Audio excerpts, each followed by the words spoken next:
Hey guys, this week we are talking about gambling myths, a winning Powerball player, and a new segment, the CVBW, which I don't even know what it is, so stick around. This episode is sponsored by TravelZork Travel. Learn more at TravelZorkTravel.com. Welcome to the Crap Vegas podcast. Vegas, here we come. Vegas! Here are your hosts, Chris and Josh.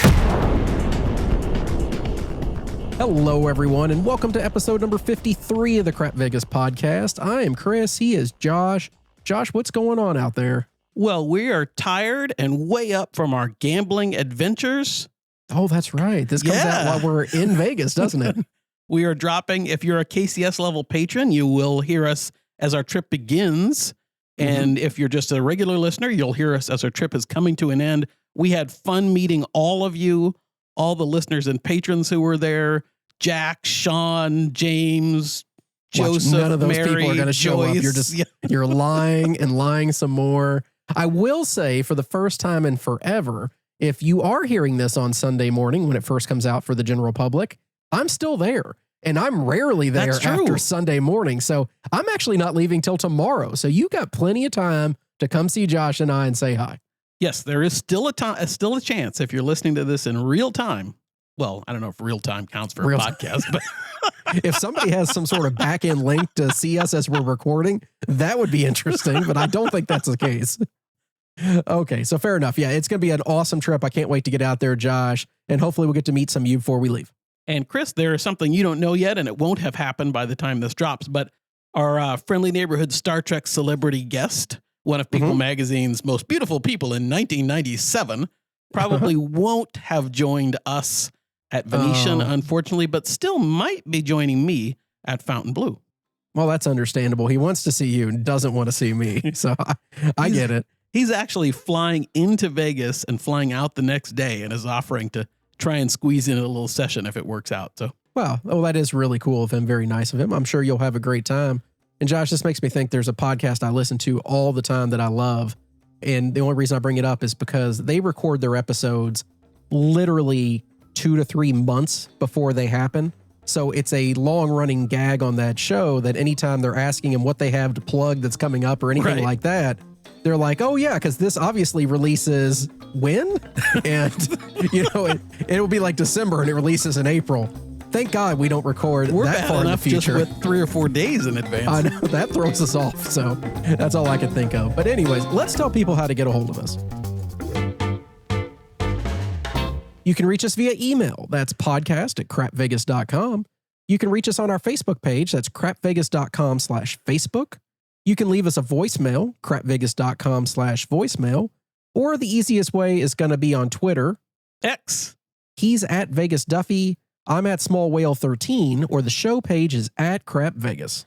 I was just a little slow there. I forgot it was coming. I was just enraptured by your voice. This is only the 53rd time we've done it. I mean, I haven't said X the whole time. I don't think it was X when we started. No, that's true. I mean, what is it that you have to do something for 10,000 hours before you're a master? Is that what it is? Oh, I don't know. Is that the oh, okay. Well, anyways, never mind. All I know is you only make a first impression once. I would hope so. Isn't that a thing? I think that is, yeah.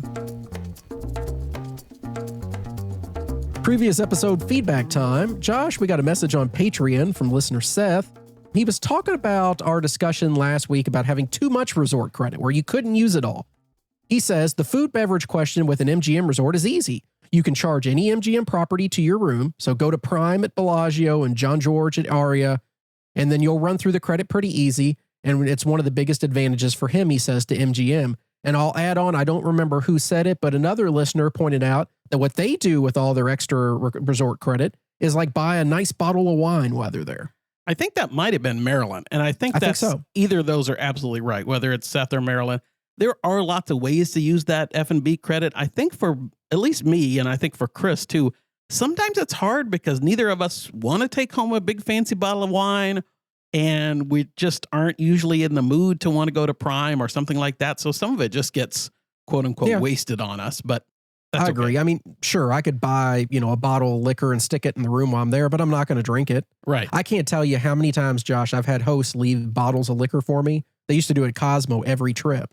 And maybe on a good weekend, I drink like 4 or 5 ounces out of a bottle. Right. I mean, what is the point? They end up pouring it out. I can't take it home with me on the plane. So what am I going to do with it? So it's just, it's frustrating. Okay, moving on to the next listener feedback we got. We got an email from Barry regarding our discussion of vibes in casinos. He said, Chris and Josh, you guys nailed it on the discussion of vibes last episode. I consistently find myself playing at certain properties locally and in Vegas that may not be the best for my level of play, but the vibes make me feel so at home. I know you mentioned Cosmo being a place you love the vibes at. I used to be the same way, but feel like I'm too old for there now. Do you think there is an age limit for playing there? Love the show and can't wait to meet you all in Vegas, Barry in Missouri. That's a good question, Barry. There's not an age limit, but is there a time that you feel a little aged out? Sure. I think Cosmo is one of those places that caters to a younger vibe. When I don't feel aged out, but sometimes I feel dressed out. Yeah, well, hell, at Wynn, I feel too young most of the time. I don't feel too There's old. That too. But you are right. Yeah, we can get outclassed dress-wise and just flaunting money-wise. Yeah, Cosmo, I don't know, Josh. It targets people 21 to 30. That seems to be their demo they're really seeking out. Very attractive people that are young and have their family's money. I think that's probably the key demographic is what they target. Trust fund kids, right. Oh, yeah, absolutely. Is there an age limit? No. Hey, look, if you enjoy playing there, then go. I don't care if you fit in, don't fit in, whatever it is. Right. Go. Enjoy it. It's Vegas. You're never going to see any of these people again, so it doesn't matter. Just have a good time. And that's one of the things I was thinking, Barry, just as we were talking this through. I think the whole vibes thing is the neat thing about Vegas is there is a vibe, I hope, for just about everybody. And it may be that Cosmo's vibe is too young for you and Wynn's vibe is too expensive for us or whatever it is. But hopefully there's a vibe that's just perfect for you, whether it's Park MGM or Circa or Golden Gate or Wynn or Cosmo. Yeah, absolutely. So thank you for the email, Barry. We appreciate it. Next, we got an email from Amber. Amber said, last episode, you talked about crapless being more successful for you than traditional. Has been the same way for me for a long time. I know the game overall isn't as good, but a good crapless game is so much more fun in my eyes, and I find I'm far more successful at it. I typically play the 2, 3, 11, and 12, and the 6, 8, and skip the rest. A lot of variants, but those hits on the extremes are so nice. Thanks for the show and appreciate all you guys do, Amber. Yeah, Amber, your email is making me want to play crapless right now. Just stop the podcast, run downstairs, and hit a crapless table. You have a casino in the lobby of your office? Remember, we're in Vegas right now. Oh, gotcha. Yeah. I don't do really well, Josh, with this time jumping thing that we try to accomplish. We've been trying this for 50 episodes, and I'm still not good at it. And I love your betting style, Amber. The 2, 3, 11, 12 with the 6 and 8, 6, 8 is a great way to play crapless. I mean, you're going to get a little less variance on the 6, 8, obviously, which are great bets for place betting. And then the extremes, as we've talked about, are perfect. I think I would do that, and I'd try and squeeze in the 4 and 10, but I like a little more action and the little teeny bit less variance. But that's a great way to play crapless. Oh, I agree. And she is right, Josh. When a crapless game is going, if it's hitting, it's far more fun than a traditional table. I much prefer it at that point. But I also know if every roll is inside numbers and we're not getting many of the extremes, even a good roll is not going to be that good financially for me. If you don't hit those extreme numbers, you're going to get hurt long term. And as we've talked about, we won't go into crapless too much, but the way Chris and I play, where we've essentially got every number covered, those extremes have to hit or we're not going to make money on crapless. Oh yeah, because even if you're putting 50 on them, I mean, $200, you got to hit one of them to come close to breaking even on it. So yeah, it's necessary for sure. So thank you all for the feedback this week. We appreciate it. And Josh, let's keep it moving. Gambling myths. It's something that pops up for almost every gambler at some point or another. Something pops in their head that they've heard to be true, even though it's not, or something they just believe. Josh, let's run through a handful of these gambling myths that we've heard, some that we got from our listeners. I know you got a list. Yep, I have a list. And I'm curious to see how many of these you and I both succumb to and actually buy into, even though we know they're a myth. That's the thing. Before you read the list, Chris, is a myth fact, fiction, somewhere in the middle? I mean, I think they're mostly fiction, Josh, but in our own minds, we convolute them to be I think fact, some of the myths that I wrote not. down are ones that I actually believe, even though I know that they're not real. So that would be interesting to see.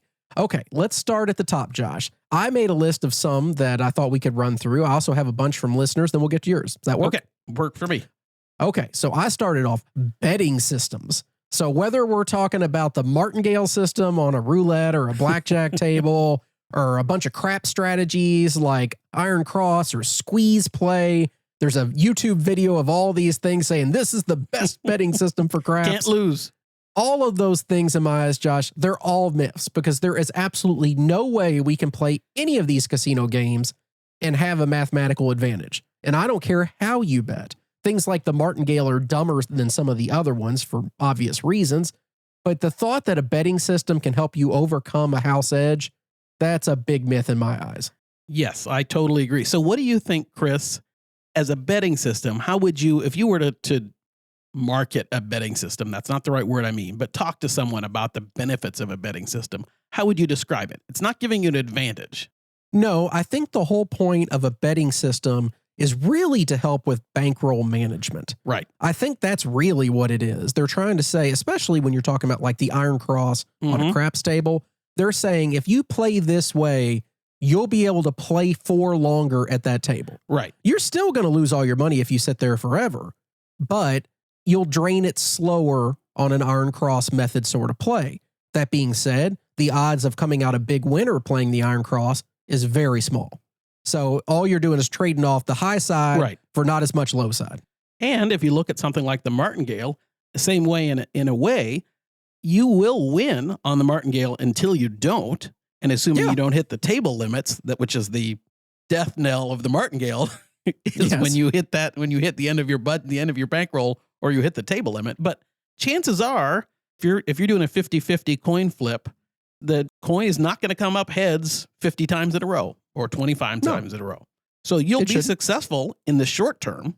And I think that's actually the big problem with these systems, Josh, is somebody tries them and they work relatively well for a couple sections here and there.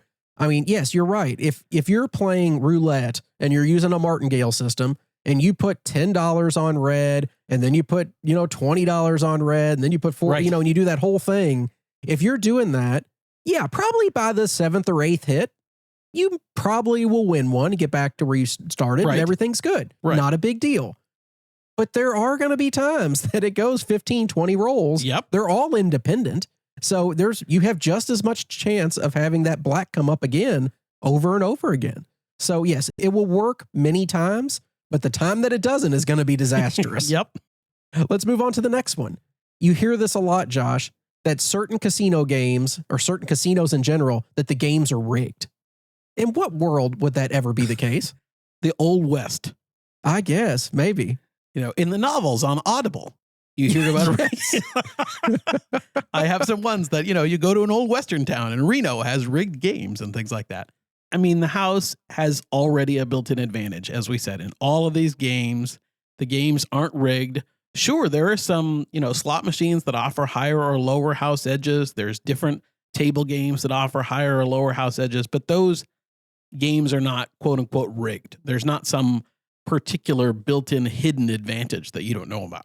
No, they don't cheat because they don't have to cheat. Right. The only thing that a casino cares about is that you play. And the longer you play, the better for them, because the longer you play, the more you're going to come close to that actual house edge that exists. In a short term, anybody can win at any game.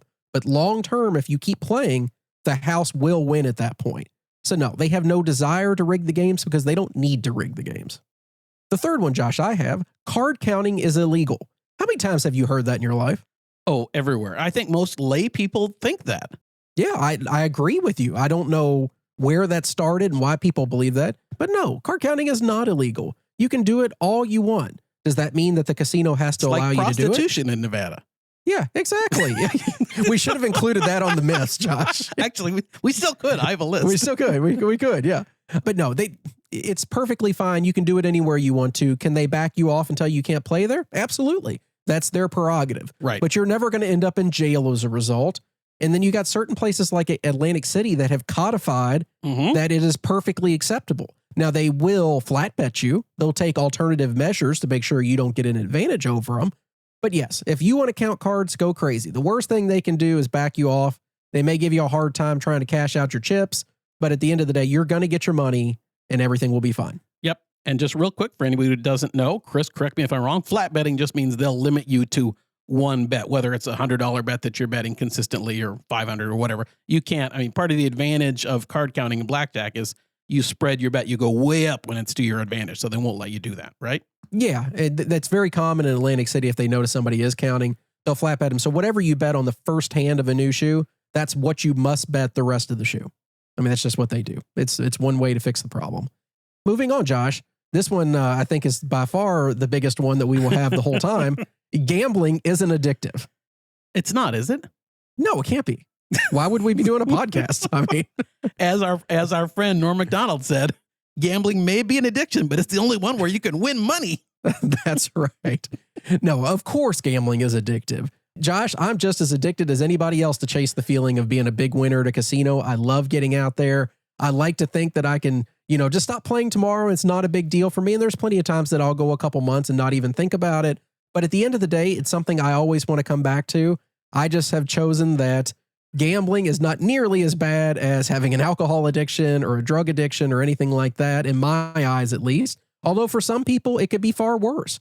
So, I mean, it just comes down to the individual person. But to think that gambling isn't addictive, that is a massive myth. Well, and I kind of go back to what our friend Taylor Swift said in her new album, which is that she's a functioning alcoholic or something like that. And that's how I think of us, as functioning gambling addicts. Okay, perfect. I like that. The next one, I know we had a lot of listeners send this in, but I'd already put it on my list. So you know what? I came first. And it says, I'm due for a win. I mean, the thought that people can be due for a win, I don't care what you're talking about. I believe that Table myth, games, by the way. slots. I know Josh does. He always says, we're due. Or if the feature bet hasn't hit in a long time, we're due. Hey, these are independent events that are consistently happening. One does not affect the thing that happens next. Every roll at a craps table is independent of the one before it. No, you're not due for a win. You could go your whole life and never win. You could win tomorrow and then win the next day, but you're never due.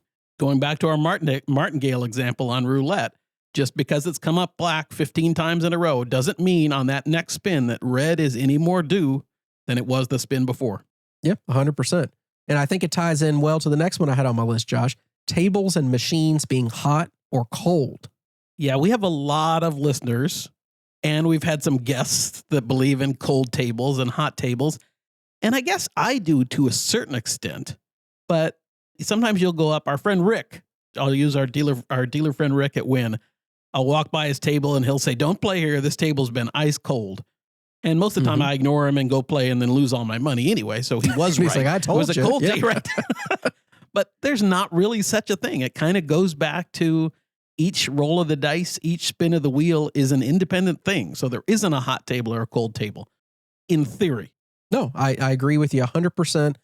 Josh, I'll even take it further than that. When I was a blackjack player, a lot of people, when you walk up to a table, would be like, oh, this table's so cold. But what does that mean at a blackjack table? It usually means when somebody says a table's cold, there's been a lot of small cards that have been coming out, you want that. causing the dealer to make a hand. So they're not busting, and people are saying, oh, it's cold, they're making hands. What that really means is we need to see the rest of the shoe because it's going to get much better. In that case, that table is starting to warm up from that perspective. Yep. But if you're talking a craps table or roulette isn't it the same thing though? If you've had a lot of sevens, that means 7 is not due. So it's just not like due your blackjack anymore. Example, right? No, there's no hot or cold tables when it comes to that sort of thing, especially if we're talking about craps. I disregard all of that stuff. I usually just have some sort of comment back like, well, good, it's time to change it up, or time to change the luck or whatever it is. But no, I don't believe in hot or cold tables. I don't care what's happened before. It's just like with slot machines, Josh. Somebody's like, oh, this machine's hot. You're just as likely to get a jackpot after you hit a jackpot than you are to lose one right after you lost one. It doesn't change anything. Now, sure, at slot machines or at craps tables or at blackjack, you're going to have runs. You're going to have times where you hit the point 10 times. You're going to have times where it comes up red 15 times in a row. You're going to have times where a slot machine hits a bonus every other spin for a while. But that's, again, just the randomness on a slot machine. That's just the random number generator happening to work in your favor for that particular small segment of time. The same with craps. I don't remember who the listener was, Josh, but somebody on Twitter, when I posted the question about gambling myths, said it's impossible to know you're in a streak when you're in it. And that's true. If you're on a hot streak, I mean, you'll feel it, but you don't really know that you're in a streak. It could just be a sequence of events. You can look back and say, wow, that was a really good run I had. Right. But like if you hit a jackpot on a slot machine or you hit a bonus game, you may hit a bonus game the next roll, but you don't know that you're going to. You don't know that that hot streak exists until after it's over, typically. So it is what it is. The next one on my list, Josh, $50 bills are unlucky. Do you fall into this camp? Are you afraid to touch a $50 bill in Vegas? I will not bring a $50 bill with me. I will not cash in a $50 bill. I actually think I have a $50 bill in my little tip envelope that I carry around of tip money that just is sitting there and will probably sit there until the end of time. I'm not taking it out, doing anything with it. I should probably stop bringing it with me. You probably should. Maybe that's why you've been losing, Josh. That's right. Obviously. I have a lucky $2 bill that I carry in my wallet to keep the plane from crashing. Oh, well, so far, 100% success. Right, exactly. Since I've had that $2 bill in my wallet, I have not been in a plane crash. Well, congratulations. Every time I get on a plane, I wear shoes and socks, and I found that keeps it from crashing. There you go. Same thing. How about you with $50? I have a feeling you feel the same way, right? I do not care at all. You can give me 1,000 $50 bills, and I will be very happy that you gave that to me. No, I don't care what bills you're using, other than the fact that when you buy in with them, it does slow things down more than if you were using $100 bills, if we're talking a big buy-in. But other than that, no, I don't care. You can use a 50 for anything you want to, and I don't think it affects anything. It is fun to see when somebody comes in and buys in with $50 bills to see everybody's reaction, including dealers. Panic. And, Panic sets across the whole table. It's not good. And I'll tell you what, if a 7 comes after somebody bought in mid-roll with $50 bills, fault, yes. Oh my God, just chase that person off the table. The next one I have, Josh, dice setting works. That's about as big of a list as you can possibly come up with. You know our feelings on dice setting. We don't believe that there's any evidence that dice setting works. We don't believe that it works. That said, if it's working for you and you're winning, we're not going to fight you on it. Just don't slow us down too much. Yeah, I think that's enough to be said about that one. Last one I had on my list, Josh, the one that you hear all the time, that oxygen is pumped into casinos. I've heard that 1,000 times. To keep you awake, right? That's the... Oh, yeah, fresh air. It makes you more engaged and more alert and all that stuff. Are these casinos circulating their air frequently? Yeah, absolutely. Yeah. They want clean air going through. Right. Are they pumping in high levels of oxygen? No, they're not. And I'll go a step further. That would be very dangerous to introduce significant amounts of oxygen into an environment where people smoke. You would have a fire hazard if that was the case. True. They want to keep the air fresh, for sure. Yes. But that's as far as it really goes, right? No. And not to mention, can you imagine the cost of trying to pump in medical grade oxygen to fill a whole property with? I mean, they're not doing that. Are you insane? So no, I think some casinos don't even try to keep the air clean. Have you been to Circus recently? Right. Okay, Josh. They pump in CO2. Sorry. They pump in CO2. Yeah, it's like O2, but just a tad bit different. That's right. Okay, so let's talk about some of the ones listeners sent that we hadn't heard yet. Zach on Twitter. The harder and more obnoxious you hit the screen during a bonus, the bigger the bonus will be. Zach is absolutely right. All of those things you do with touching the slot machine screens, that works. Oh, yeah. Smacking the button, smacking the screen, licking the machine, which we've seen. The people that circle around the bay of slot machines. No, none of that matters at all. Listener Seth said, Josh, that anything can influence the dice on a craps table. It's a random game and the dice will roll randomly every time unless, Josh, the dice hit someone's hand. All of those impediments, that changes everything. It does. When they hit that person's hand, it's almost a guaranteed 7 out every time that happens. Oh, when a cocktail waitress arrives at the table, Josh? That's when I say the number 7 a few times in my head to kind of give a, what's the, when you cross your fingers and you're not supposed to cross both. Oh, you're not? Yeah, I think it means, double, if you cross both fingers, both hands, it's like makes double trouble. So I'm just trying to X it out. That sounds like a myth to me, Josh. If we ever do life myths, I'll put that on the list. That's the next show. Josh, what about a new stick man? Oh, that always brings a 7 right out. It really does. You should call your bets off. Yep. New stick man, new dealer, someone buying in mid-roll. Yeah, same thing. Same thing. Call off your bets. Yeah, right? I agree. Oh, late bets. That's one of the worst ones. I mean, if you have a late bet and then the dice hits the guy's hand or chips on the late bet, I mean, That's like rolling a 14 because that's 2 7-outs right there is what that is. Not to say some of these things don't bother us. And if you're just a little bit, we've kind of gone myths and superstitions are kind of weaving together here, but they are. It bothers me too. And it goes through my head. And as I've said before, you want to try and find an answer for when the bad things happen. Yep. And all these myths, or a lot of these myths, come from that. Yeah. You'll always remember the time that it hit his hand and caused a 7 on a great roll. You won't forget about the times, the 15 times it hit his hand and nothing happened. It just came up as a 4. That doesn't matter to you. A couple other ones we got from listeners, Josh. 2A Hard 8 said, casinos change the payout percentage while you're playing or when you use a player's card. Oh, that's interesting. I like that one. I've heard that many a times. They're like, oh, this guy's playing on a player's card, so he's going to do better. Or it's something I think that's related to that, Josh. If you're playing on free play. That's what I was just going to say, right. Yeah, you hear that a lot too. Oh, it's free play, so they're not going to let you win. Well, or is the myth that they let you win more on free play? Because I've actually won, I had my biggest slot machine jackpot ever on free play. Well, that wouldn't make sense if they were truly trying to manipulate things. I know. But no, all these slot machines have random number generators that are dictating the result of every spin. The machine doesn't care if you're playing cash, a ticket. It's all the same to them. So no, there's not going to be any effect at all. We had multiple listeners write in and say that the book, and they're talking about the Blackjack book, Josh, Basic Strategy, that it was written by the casino. The casino would write a different book. The casino would tell you to do many different things on Blackjack. No, I mean, you definitely want to hit a hard 17 against a 20 to give yourself a shot. So, and always hit Blackjack. I mean, always double down on Blackjack. Yeah, exactly. You should always double down. Why wouldn't you? Right. No, the book was written by 4 guys. They usually refer to them as the 4 horsemen. It was Roger Baldwin, Wilbert Cante, Herbert Maisel, and James McDermott. Is that off the top of your head? No, it's not. I had to check on that one. I knew 2 of the guys, and who knows about the pronunciation. They do call them the 4 horsemen. They're in the Blackjack Hall of Fame now and all that stuff. It was back in the 50s. But no, this was not written by a casino so that they could make more money. They were just math nerds. And Josh, hell, they were writing this thing back when there weren't computers. I mean, they were doing this math in their head. I think they were in the Army, if I remember correctly, and they just got bored, and this is what they did.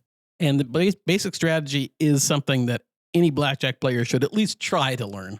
Yes. And don't try to learn 90% of it. Learn the whole thing, because that last 10% is pretty important. How about here's one I just thought of, a corollary to that. The dealers will always know basic strategy and help you. Yeah, good luck with that. I have heard more dealers wrong about basic strategy than dealers right about it. So yes, I highly would not recommend listening to the dealers for that sort of thing. If you really don't know it, get one of the cards in the gift shop, bring it with you. You can sit it on the table right in front of you. They can't tell you not to use it or anything like that. They'll be glad to let you take a second to check. But yeah, don't trust the dealers. And the last one I had from listeners, Josh, from Vegas Shaft, he said slots. The pot's full. It's going to pay out soon. So he's talking about those slots, Josh, where like a piggy gets bigger as it's going and stuff. And I'll tell you what, I have fallen into this trap way too many times. And I think he actually said he has as well. He called it #scam pots. And that is true. You are just as likely to hit the bonus feature when that pot is empty or when that pot is full. But there is something psychologically when we see the pot filling, we think we're building towards something. And the only thing I would say along those same lines is, yes, there are games that say jackpot must hit by X dollars, where they truly are progressing. And yes, it will hit before that. So if it's really close to it, then yeah, you probably should play because you're getting positive EV from that. But if you're just talking about a screen that has a piggy getting bigger or a bank getting bigger or one of those games that has a little bowl or something. On the NFL slot machine, they're like diamond pile. The diamonds that are building on the side. Yes. Josh, and on that game alone, I've hit it when the diamonds were full. Me too. And 2 rolls later, hit it when there were no diamonds in there. Yeah. But there is something about it, and that is, I hate these damn slot machine companies coming up with these really good ideas. Ways to hook us in, yep. Oh, my God. You know what it's like, Josh? It's those games, I think the NFL game has it, and some other ones do too, where they're like, you get a 2-minute drill, and you can earn more money during the 2-minute drill. And what does it make you do? It makes you hit that spin button even faster, and you lose everything because you're like, oh, darn, I didn't get anything. So to take us into slot talk for a minute, what Chris is talking about, we haven't talked about this on the show because I forgot about it. There is the NFL slot machine that, yes, all of a sudden there's a bonus or a something you go into where a clock ticks down and there is some bonus component involved, but there's a 2-minute countdown. I thought, Chris, the first time that ever came, that like I had 2 minutes to hit whatever it was. I didn't know that each time I hit it was actually a spin, taking money from my. So all of a sudden I burned through whatever my bankroll on the slot machine was in the minute and a half. And I'm like, what the hell happened? Yeah. And I don't know because we didn't make these slot machines. I doubt you're that much more likely to make any money during that 2 minutes. So, right. It's a gimmick, but it works. And that's why they do it. So, right. Josh, why don't we take a break real quick? When we come back, we'll talk about what's on your list. We'll answer some listener questions, including one from a recent Powerball winner. Ooh. So stick around.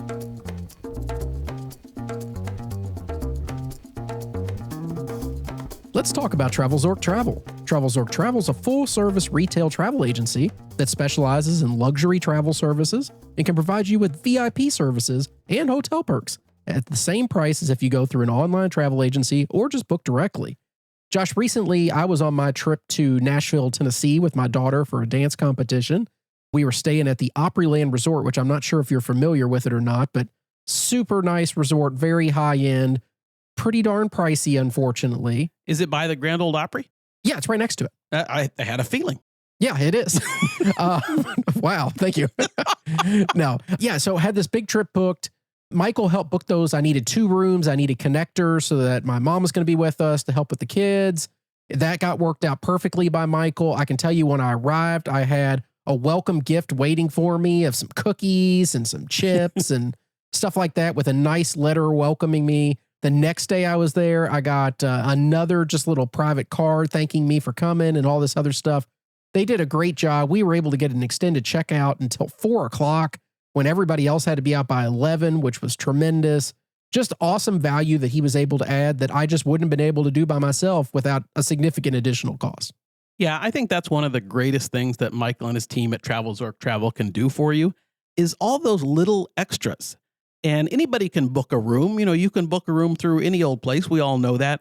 Even if you're booking a room in Vegas or some exotic place all over the world, if you want really those extra touches, that's what Michael and his team can do for you. And as Chris just had it, he had a great trip.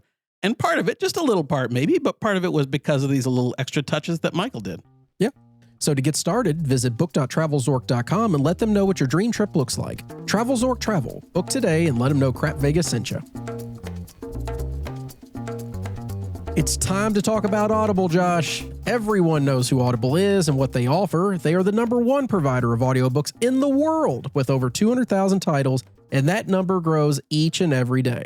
And I think the thing to mention, if you're not already familiar with Audible, or if you are familiar with Audible, is the different things out there. We've talked when we've given our little book recommendations about some fiction and nonfiction, but the neat thing is Audible works for any age listener as well. So our kid, we used to play Audible kids books to her when she was little and going to sleep. And there's different narrators. Some are famous, some are not, that played children's stories as well. My wife just got a book on Audible and she had a choice of a couple different narrators. So we actually listened to samples to see which she thought would be, more enjoyable for her to listen to. So that was even nice. So Audible has something for just about everyone, whatever your tastes are. Our kid, Josh, is it your and my kid? Did we just break the secret of what's going on now? Just kidding. We can never break up if we share a child together. The Crap Vegas love child. That's true. Already have an Audible subscription? Great. Keep listening and enjoy the service just like me, Josh, and millions of others. But if you haven't tried it, what are you waiting for? Crap Vegas listeners get a free 30-day trial, including a free credit for any audiobook you would like. And you get to keep that no matter if you keep the trial or not, it's yours. You can sign up today by visiting audibletrial.com/crapvegas. That's audibletrial.com/crapvegas. Josh, we're back. We are. Oh, it's like we never left. I don't know what happened. We were talking about Vegas myths. We hadn't heard yours yet. So what do you have on your list of Vegas myths? All right. Some of these will actually kind of cross over into ones that we talked about already, and some of them might be new. So. No repeats are permitted, Josh. Well, they're going to be. We'll see. I'll try and edit as we go. Okay. Knowing the rules of a game will help you win. What do you think about that? Good question. I think you can improve your odds of winning by knowing the rules of the game so that you can bet smarter and make more accurate plays when you're at the table. Like knowing that on a blackjack table, knowing that going over 21 busts you, right. That would be something to know. Right. That would help you play. But even knowing the absolute perfect strategy will not give you an advantage over the house. And I think that's the key. It doesn't, knowing the proper rules, knowing the rules of a game doesn't actually increase your chances of any particular thing happening. I think that's the key. Knowing, as we talk about craps, knowing that a 6 and an 8 or 1.67 house edge or whatever it is doesn't increase the chances of a 6-8 coming. It's just knowing that. And as Chris said, that can help you determine what bets to make or whether to play the game or not, anything like that. But it doesn't actually help you win. Yeah, I agree with that. That's a good one. All right. Second one I've got is keeping track of previous results helps you figure out what the next result will be. This feels like a shot at Mark Duvall, is what this feels like, Josh. Are you saying I shouldn't be writing down the result of every roll so I know what's coming? You can, if it makes you feel better. Okay. This relates to what we talked about before, which is, whatever came in the past isn't going to have any impact on what happens in the future. With the only exception being at blackjack tables, if you're counting. Right. And that's this. I don't think these myths apply to advantage plays particularly. Okay. Fair enough. All right. This is one we kind of touched on, but I'm curious. Luck matters. Yeah, I think that there is a strong belief in the Vegas community that luck is what drives a lot of it. And don't get me wrong, luck is a thing. It's a quantifiable thing. But at the same time, it doesn't affect what's going to happen when you're at the tables. We look back after having a good run and say we had good luck. Right. If it went bad, we say we had bad luck. But luck itself has no meaning and no effect. Right. You don't know that you're going to get lucky and run into Zendaya in the casino. That's right. Only got lucky after you ran into Zendaya in the casino. Correct. And Josh, up until a couple weeks ago, wouldn't even know who she was if he saw her. See, I picked out a topical. That was a good one. Yeah, very good, Josh. Yeah. My first thought was Britney Spears. Okay. Well, I think everybody would have known who she was. But then again, I think most people know who Zendaya is. Well, too, it was more of would you consider yourself getting lucky if you ran into Britney Spears now? 20 years ago? Yes. That's why now, I switched, right? Probably not. Okay. What else you got, Josh? Slots by the entrance are bigger winners than slots in the middle of a property. Now you sound like Clark Griswold over there. They always put the winners up front. That's right. They? Exactly. That is a thing that people believe. That was Cousin Eddie that said that, though, wasn't it? Well, I've heard it so many places. I don't remember who said it. I think it was Cousin Eddie that said it to Clark in the movie, but point still taken. Oh, yeah. They always put the winners up front so everybody can see them. So do you think that's true? Is that a true myth? No, it's not true at all. But if you want to believe that, you're more than welcome to. If it truly were a thing, then everybody would just play the slots by the door. Right. And they want you to do that. I mean, that's great. And if you do win something, it draws people into that myth even further. But no, I do not think that casinos are putting their best slots up towards the front. I'll tell you though, Chris, it does pop into my head when I think if I'm looking for a machine, I should pick this one because it's by a high traffic area and they're going to want to go track people. It goes through my head. I don't believe it. Does it? Yeah, but it runs through my head sometimes. See, I think about it from the opposite perspective. I'm thinking if I'm a casino operator and I was going to have a slot that was set to give a much bigger payback than all the other ones, right? I would put it in a place where people wouldn't play it that often because I wouldn't want to pay that out. You're just there's no incentive to get more money. Yeah, exactly. Oh, but anyways, what else you got? All right, this is one that kind of again is a little bit related, but somewhat different. I almost won. I must be due. Oh yes. I mean, that fallacy of a near miss, I think is what most people would refer to it as on a slot machine. That works absolute wonders on people. Oh, when gosh, you see 2 out of 3 things that you need for a bonus, right? Or if you get 4 out of 5 things, and if it was just one more line click down, you would have won the jackpot. Right. Yeah. I mean, there's nothing that draws people in more. Don't get it wrong. These companies that make these slot machines, they are psychological experts on what works and what doesn't work. Oh, yeah. And we've already talked today about different things that they're doing now that they didn't do 10 years ago because they've learned that psychologically it works. Right. Near misses have been around forever. The new things like growing pots and stuff, I mean, that's a newer thing that they've come up with. But they're always going to be on the cutting edge of figuring out what works for the human psyche to believe that they need to keep playing. Psychologically get us to push those buttons. Yeah, absolutely. All right, here's one that's similar. If a slot machine hasn't hit a jackpot in a while, it's due. Oh, yeah, absolutely. We touched on that kind of, but the idea was due is just as much as it was an hour ago, but for sure, yeah. Okay, next one. If a number or a color comes up a lot, you should bet on it because it's more likely to happen the next time. Oh, that's an interesting thought. Again, half these things that you're saying, I usually take the opposite approach in my thought. It's been black 7 times in a row, so now red is due to come up. I don't think, it's been 7 blacks in a row. The 8th one's guaranteed to be a black, but either way is a stupid thing to even think. So I guess it doesn't matter. I always think back to what's a tout, a sports betting tout. One of the radio stations I used to listen to had a sports tout on every week during football seasons. Okay. And his thing was you never bet into a streak. You never bet against a streak because if the streak continues, you can continue being right. You're only going to be wrong once. But if you keep betting against the streak, you can be wrong every time while the streak continues. Gotcha. Well, I mean, good for him for coming up with that. But if a number or a color comes up before, as we said, it doesn't mean it's any more likely to come up with the next time. Nope. All right. I had dice setting on my list, but we talked about dice setting. So we touched base. That's enough. The last one is the last one I've got, I think, is one that we all know. It's a blackjack one, and it's third base needs to know basic strategy and play right, or the whole table will fall. Yeah, there is that strong belief that if a person that's at the end of the action at third base, the last seat on the table, that if they make a bad choice, so if they hit a 14 against a dealer 6, they're going to take their bus card and it's going to ruin it for the whole table.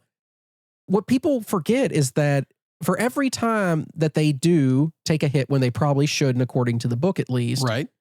Sometimes they're going to grab a card, yes, that busts them, the dealer makes a hand, and all hell breaks loose. But just as many times, they're going to grab a small card that would have made the hand for the dealer and then cause the dealer to bust.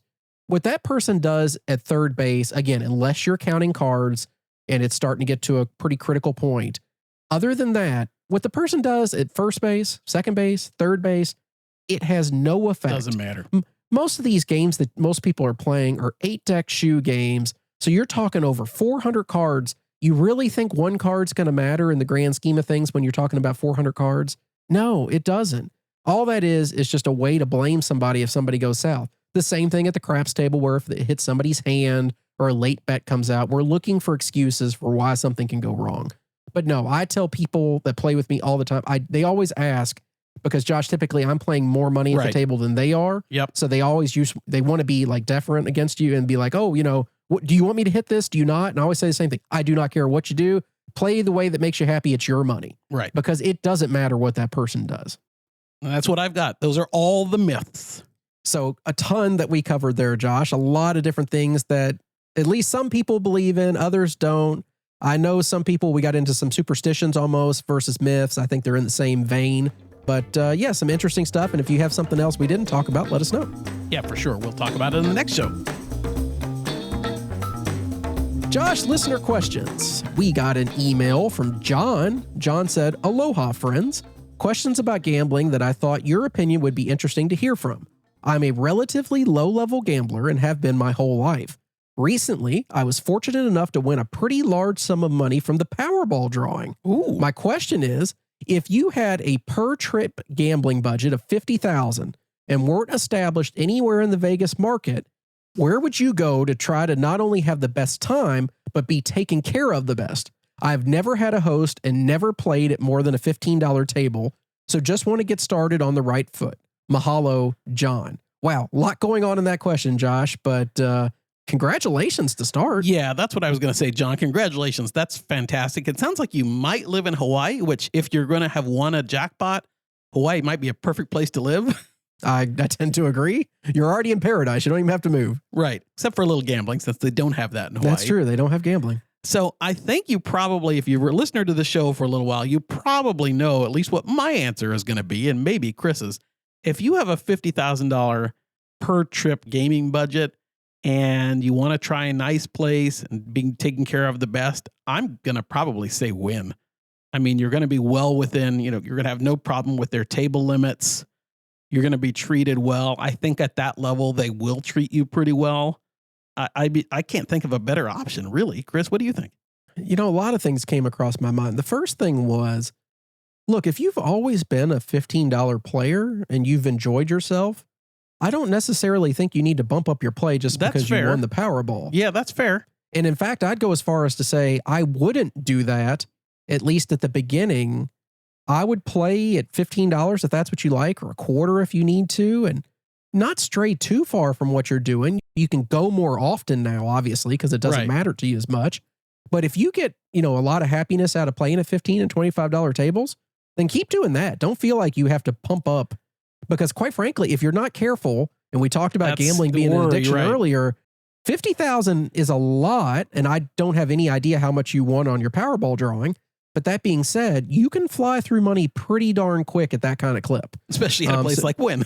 Especially at a place like Wynn. So I would say, A, do you need to play that much? But B, if you truly want to play with that kind of limit, it really comes down to what you want. Because a $50,000 bankroll at a lot of properties in Vegas, I'm thinking mid-tier properties, Josh, you could be treated like a king there. Yeah. So, I mean, if you want to play at a place like Planet Hollywood or New York, or any of those places, Park MGM, and you got a $50,000 line with them, you're going to be taken care of pretty much as well as you want to be. You're going to get almost anything you could want. I'm not saying that you're going to get airplane transportation. Right. It's not going to rise to that level. But if we're talking about the nicest suites and unlimited food and show tickets and, a ton of free play and all that stuff, you could kill it at a place like that. And yes, $50,000 is a lot at Wynn. But it's not villas. It's not villas. It's not even the nicest suites. Right. Wynn's amazing for all players, no matter what level you're playing at. But you're not going to get nearly as much there as you would at some of the other properties. Yeah, I think Chris is right. As I'm talking it through, I mean, of course, my first reaction is Wynn. It is going to make you feel the best, probably, and all of those things. But $50,000 per trip is wonderful, and I wish I had that. But it's not at the top or even close to the top of what Wynn values in its high level players. I mean, I think, during the Super Bowl, there were $250,000 credit requirements and things like that. I mean, they're looking for players at that level to really wine. Yeah, those are the ones that make the big difference. And if we're talking about getting like reserve tables and stuff at $150,000, that's not happening at Wynn. It's not.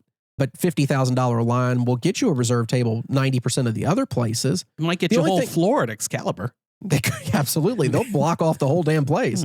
No, Josh, the only thing I was thinking is, maybe if you wanted to be like quasi close to upper luxury, but still get some really good care, maybe like a Venetian that might fit well into the mix at that kind of level, because they don't get, I've never seen a player that level at Venetian ever. It's never happened for me. I see $100,000 buy-ins at Wynn every single trip. Yeah. More than once, typically. That's pretty common. So, maybe something like a Venetian, a Resorts World would definitely go crazy over that to get you to come there. Probably Fontainebleau. Yeah. If you want that nice blend of being able to play at lower table limits and be treated well, I'm thinking the Sky Suites at Aria might be a really nice blend for you, because you can get that level of room and still have the ability to play at lower tables. That kind of idea, maybe? Yeah. So there's a couple thoughts that we have on it. But again, congratulations. That's awesome. For sure. If you're not a patron, I expect you to be by the next episode at this point. I don't know how recently this happened, but make sure you get signed up. But we have a $50,000 level just for you. But mahalo, John. Thank you so much. Email from James, and I don't think this is Facebook moderator James from what I saw. He said, "Good morning, guys. What are some properties across the states or even across the world that you haven't played at that you really want to?" Well, we've talked about some of these before. Chris and I have toyed with the idea of going to Macau. We've toyed with the idea of going to Monaco. We both want to play at Black Hawk, or as Tim from The Better Life says, Black Eagle. He keeps calling it Black Eagle, I think. So we do want to go to Black Hawk. It probably won't be for the June meetup, but we do want to go. Let's see, I want to go to Atlantic City. I've never been to Atlantic City. I really want to play in Atlantic City. I want to go to Encore Boston Harbor, even though I know I won't get any tier credits. Yep. I'd like to try Biloxi. There's so many places I haven't played. Within the States, I think Atlantic City is probably one that I want to get to sooner rather than later. MGM Detroit is probably down on the list. No, there's no rush to get up there. Yeah, good question. Yeah, I think Macau is up on my list pretty high. If we're talking international, Josh, number one on my list right now is going to Monaco and playing at Monte Carlo. Yeah. That is by far the number one thing that I want to do outside the country, but I don't want to do it until you can come. Yep. I mean, I could fly there next weekend, but I think it would be much more fun if we could plan something for like 3-4 days out in Monaco and really do that right. We can invite John from Hawaii. He could definitely, maybe he can fly us there. I don't know. No, that'd be a lot of fun. Blackhawk's my in the U.S. place I still need to get to that I haven't. I don't have high expectations for it, but it's just a place I haven't played and I really want to. Right. And the only other thing on my list, Josh, would be the Hippodrome in England. I know they don't have a craps table anymore, but I've always wanted to check that place out because it looks very cool. Good question, James. Yeah, thanks, James. We appreciate it. Last question, Josh. We got an email from Heather. She said, "Hey guys, I found your show about a month ago and have been listening back through the catalog to catch up. I really appreciate that. I feel like I learned something every episode. I know recently you all had an episode that talked about casino credit a little bit, but do you have an episode that goes into more detail? Thank you so much for everything you do and hope you all have a great Vegas trip in April. Heather." And I think, unfortunately, Josh, she sent this a while back and I just hadn't got to it. Of course. Yeah. Thanks, Heather. Yeah. So Chris can probably give you the exact episode number, but we do have an episode where we dove into casino credit. And Chris, what episode is that? Josh, that is going to be episode number 9. It's called Casino Credit. Is it right for you? Yeah, we spent a whole episode diving into how to open credit, questions that come up during the process, what it's like, how to repay markers, how to pay the casino after you leave if you still owe them money. Yep. What you can do with markers, what you can't do with markers. Yeah, I think we hit everything in that episode. And I'll go a step further and say, after you listen to that, there's another article on our website and our blog that we haven't posted anything to in a long time. But wait, you did? All about, oh yeah, we did. I forgot to mention that. We need to talk about that. Yeah, so there's a blog post about casino credit that everything in the podcast episode I typed out for you if you're more of a visual reader sort of thing. And good point, Josh. We never post anything to our blog anymore because we're too busy. But for tie-in with our Patreon episode last week, we asked ChatGPT to write an article for our blog just to see what they kicked back. And Josh, if I remember correctly, and that article was called "Dispelling the Myth: Why Dice Setting Isn't Real" by ChatGPT. And it's really good. So give it a read if you get bored. Yeah, definitely check out that podcast episode. Give it a read on our blog. There's a bunch of really good articles on there as well on different topics. If you're interested in those, give those a read as well. That's all at crapvegas.com. But yeah, thanks, Heather. We appreciate the question. Yeah, great question, Heather. And one thing I just wanted to say, even though we recorded that way back years and years and years ago, and we wrote the article years and years and years ago. What, 1995, maybe? Pretty much, yeah. I don't think not much has changed since then as far as our experience with casino credit. So I don't know if we have much of a perspective to freshen it up. We've both applied for and have credit now at some different properties. But that episode, as far as the facts of it, still holds up, even if it doesn't sound quite as good as we sounded. I agree. Okay, Josh, now finally, at the very beginning of the episode, we teased that there's a new segment. You gave me an acronym that I don't know what it means. So fill me in. What are we talking about here? So the acronym is the CVBW. I don't even want to take a guess what the BW stands for because it could be wildly inappropriate or wildly wrong. So no, you'll figure it out. Okay, you ready? Go ahead. Here we go. It's time to spin the Crap Vegas Big Wheel. Oh, when you damn. hear a topic that catches your interest, stop the wheel. Are you ready? Are you ready? Oh, I'm ready. Josh, Let's do it. Spin the wheel. Okay, what's it landing on here, Josh? Okay, so Chris, have you seen the Netflix show Obliterated? No, and don't want to. Pass. Next. You know anything about it? Nope, don't want to. All right, you want to get hitched. Coming up in Las Vegas at the South Point Casino from April 30th to May 2nd is a towing industry convention. Alternatively... Okay, hold on. Yeah, stop the wheel. Hold on, I got to figure out how to stop the wheel. What? Hold on. Does the wheel have an engine on it? It kicked back a little bit there as the wheel was coming to a stop. Okay. Yeah, well, that's interesting. Okay. A towing convention at South Point.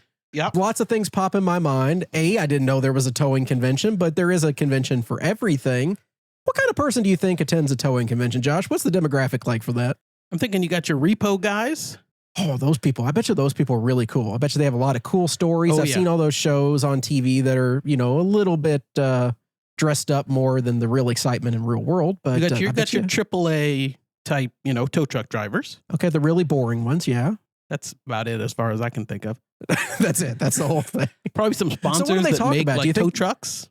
Yeah, do you think they talk about like the newest technologies in tow trucking? Yeah, I was looking on the website. They have a whole bunch of how to get into a car quietly and how to, hook up a car onto a flatbed and seminars on these. So you're saying that this is almost like a crossover convention between tow truckers and like people that specialize in car theft. Right. So they can learn the newest way to open a door.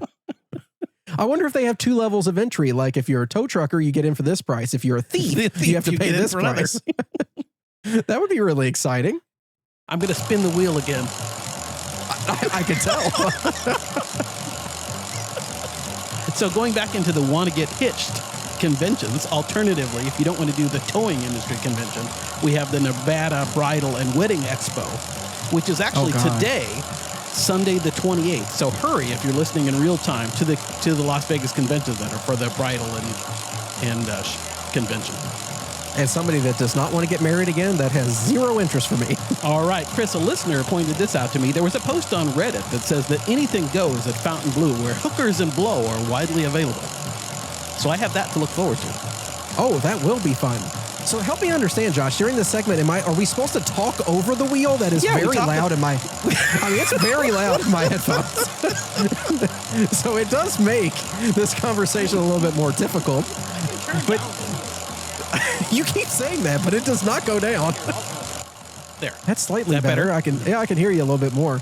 So yeah, Fountain Blue, Josh. I mean, they got to have some niche to draw people in, and I guess allowing it to be the Wild West is one thing they could do.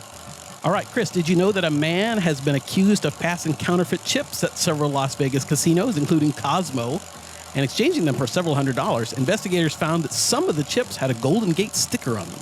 Ooh. I'm still confused about how you'd pass off Golden Gate chips at Cosmo, but maybe those ones didn't have the... I've watched so many of those videos, Josh, that they used to do on... what channel was that? Was it probably Discovery? Yeah, I think it was Discovery. Or the History Channel or something, about the guys that fabricated casino chips and how good at that. They'd buy blanks and peel out the insides from certain chips and put them on and paint on the edges. And I mean, my thing is, you can't do it nowadays on any sort of high denomination chip. You're not doing this with hundreds or 500s or anything. And because half those chips nowadays have a few $100, I think. But that's what I'm saying. How much money did he spend trying to customize these chips? I mean, was he counterfeiting, $100 worth of chips and it cost him $87.50? It's a good question. There's not a lot of money to be made here. Did you see that a new poll found that 60% of Nevada voters say they would support banning smoking in casinos? That doesn't surprise me at all. I mean, that feels like something that should have been done a long time ago. I think Park's a good success story along those lines.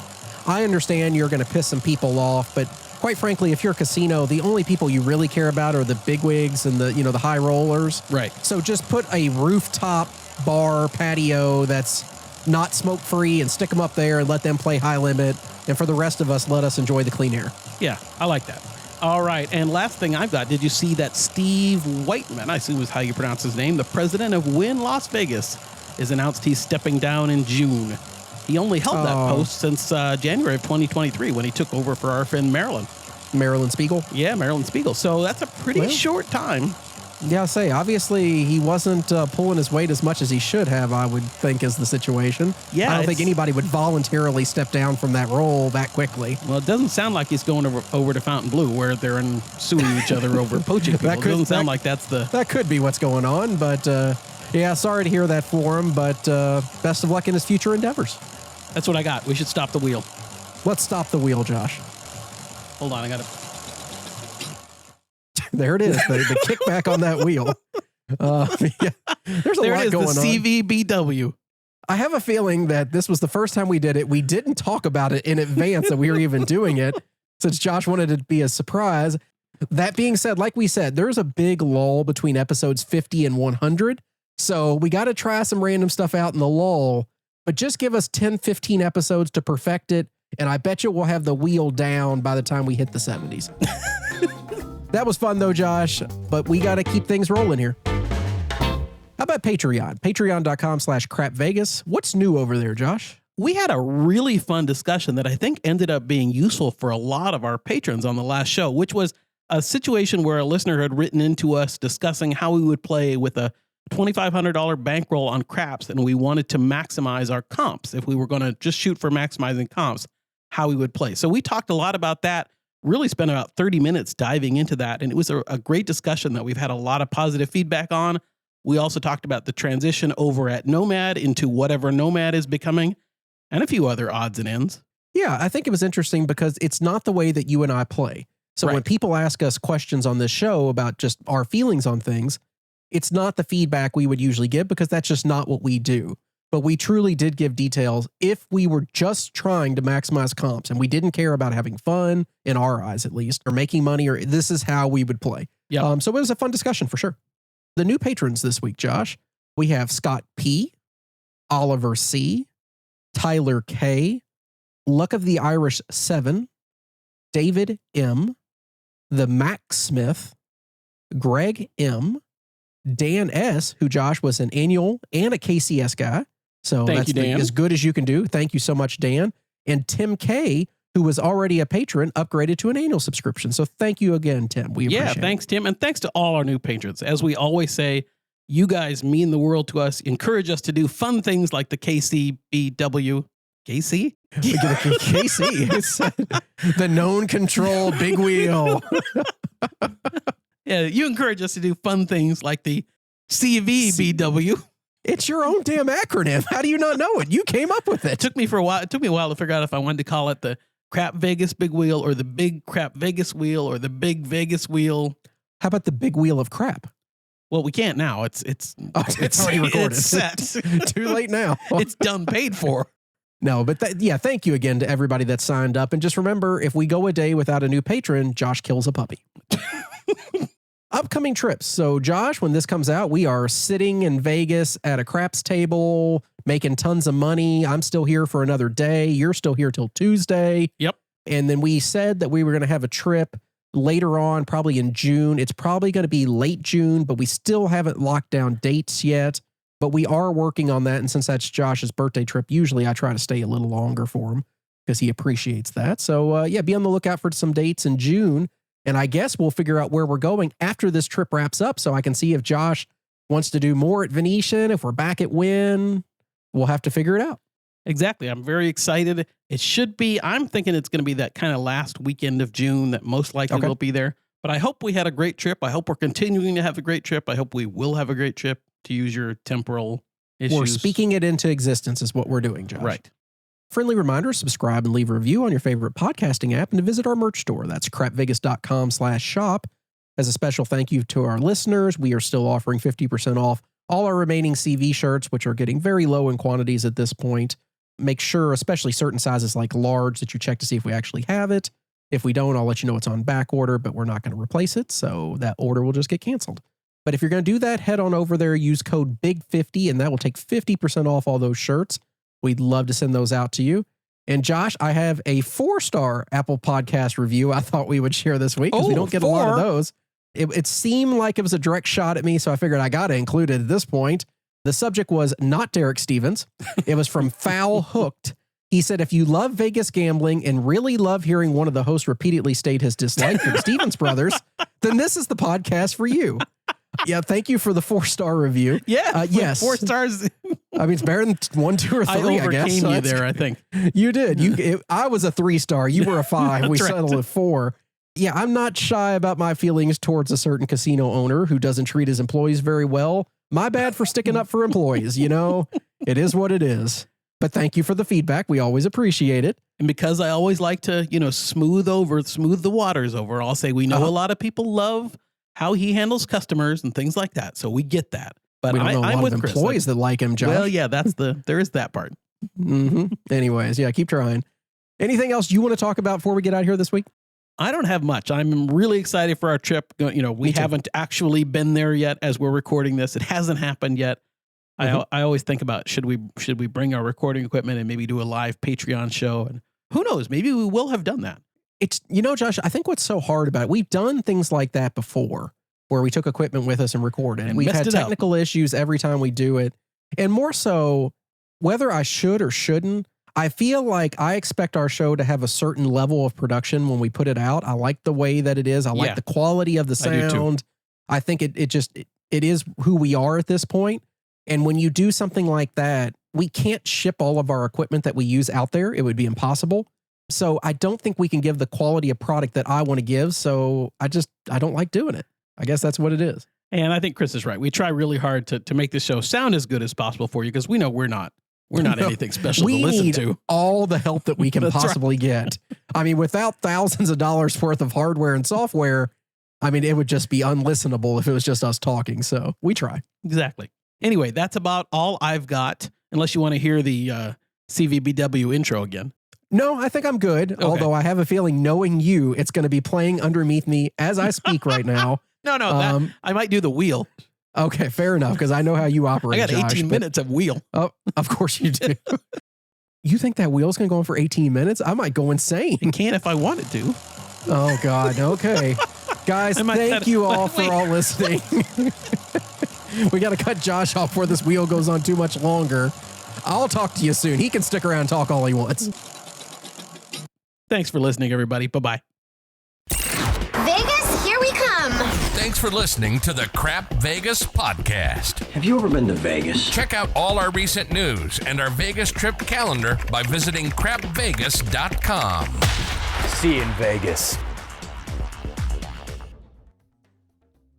I am looking forward to, or I did look forward to, our bottle service at our show. So, hey, are you excited about that? Now that I found out there's going to...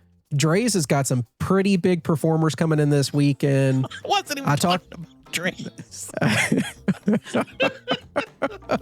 What are you even talking about then? I was talking about opium, whatever the show is we're going to. No, I was talking about when we go to Dre's on Saturday night. Who's going to be there? Wycliffe John? I don't remember. Oh, Gucci, shit. Somebody. Yeah, Gucci Mane's going to be there. That's right. Okay, you ready? Sure. I need one of those clipboards I use on set at the movie theater so I can just clack it. Yeah. Clack. Cut. Okay, action. Is that wheel just going to keep spinning until I say stop? That's the Crap Vegas big wheel. Oh my God, it's annoying. It needs to stop. Hold on. I can stop the wheel and we keep going. Hold on. We stop the wheel. I pressed the button wrong. Hold on. I'd like to think that there's literally a wheel right next to you that you're grabbing.